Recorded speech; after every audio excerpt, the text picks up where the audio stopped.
So you'd like to know about order of work when you're making mosaics? Well, you're in the right place. I'm Helen Miles and I'm here to teach you all the tips and tricks you need to make mosaics. When I'm talking about order of work for mosaics, I mean both where you start when you start a design and how you continue to build up the design as you work, so that the finished piece has a harmony to it. It has space around it so it can breathe and so it can be really easily readable. So the rules which surround the order of work help you achieve this, whether it's making very simple designs like these ones. The rules are equally important as they are with more complex designs like this one. Start with the focal point of the design. So if you're dealing with a basic design like this flower here, you start with the center of the flower. Sometimes it might not be entirely clear where the focal point is. So if you're looking at this basket of fish, you might perhaps think that the focal point is the basket because it's the largest element in the design. But in fact, it's the fish which are the focal point. Because if you think about taking away the fish from the design, then the design becomes entirely dull, whereas if you take the basket away, then you still have some quite interesting fish. You might find that you have more than one focal point, like here with the two pairs, in which case it doesn't matter which one you start with. You then build up the design, moving out or away from the focal point. You can see this here with the flower. So the centre has been done and then I'm filling in the petals. You can see how this is working on this fish. So the eye and the head have been done and the mosaicist is building up the body down from the head towards the tail. Sometimes it's necessary to lay some extra lines ahead of yourself.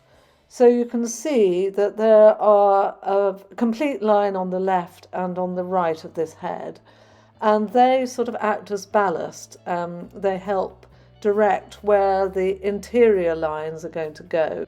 Once the design is complete, then you're going to lay the outline if you're using one. I've done a separate video about the outline and I'll link it above now.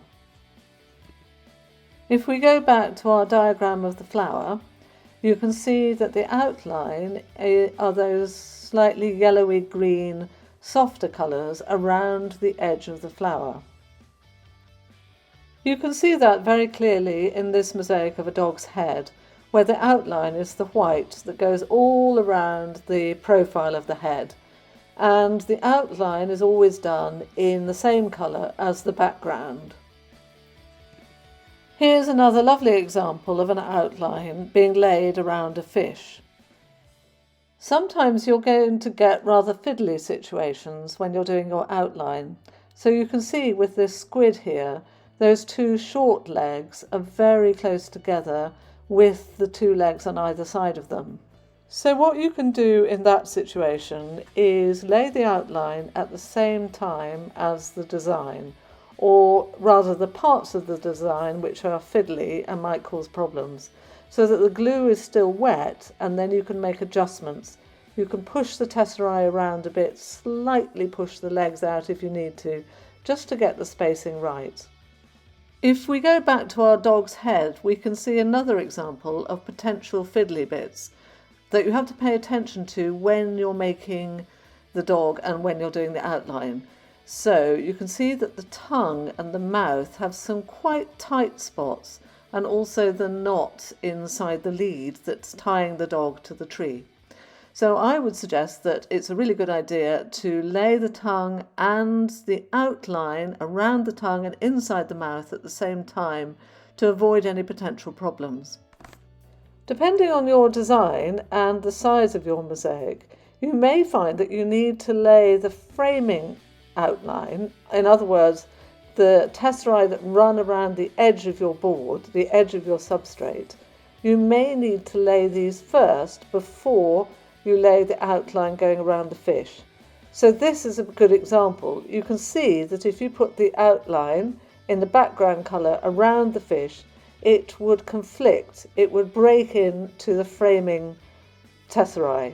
So therefore, in order to avoid those two kind of clashing, you could lay the framing tesserae first to make sure you have plenty of room for the frame.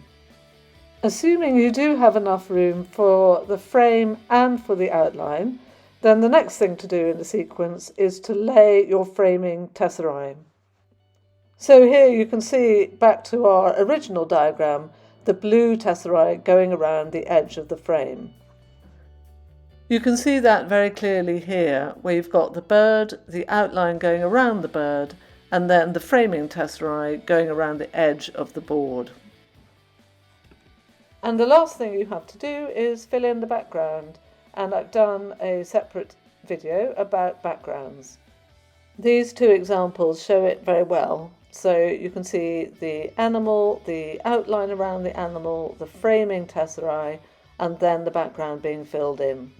These finished examples show you what I mean about how the order of work helps you to create pieces which have space around them, which are easily readable, and have a kind of lightness to them. They're not all crammed together.